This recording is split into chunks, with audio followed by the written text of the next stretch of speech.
রাত্রি আমার সকল বন্ধুদের।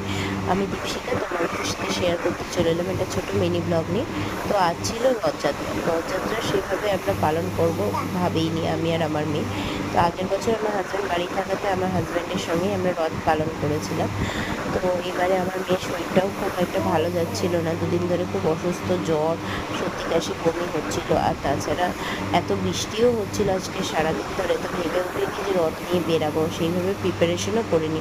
তো রথটাকে সাজাতেও পারিনি। তো যেহেতু আজকে রথ, একটু রথ না টানলে মনটাও কুচকুচ করছিল, তাই ভাবলাম যে যাকে সন্ধ্যের দিকেই বাপের বাড়ি চলে গেলাম। বাপের বাড়ি গিয়ে একটু রথ নিয়ে রথটা টানলাম আমি আর আমার মেয়ে। তো রথটা টানার পরও আমার মেয়েও সত্যিই খুব খুশি হয়েছিল। তারপর আমরা মেলায় গেলাম, একটু খাওয়া দাওয়া করলাম, আর একটু মেলা ঘোরাঘুরি করে মেয়েকে একটু খেলনা টেলনা কিনে দিয়ে আবার বাড়ি চলে এলাম। তো তোমাদের যদি এই ভিডিওটা ভালো লাগে অবশ্যই লাইক কমেন্ট সাবস্ক্রাইব করতে বলো না। আর চলো, তোমরা কেমন রথযাত্রা কাটালে অবশ্যই জানিও, আর যদি কিছু ভুল বলে থাকি অবশ্যই ক্ষমা করে দিও। চলো, টাটা, বাই বাই।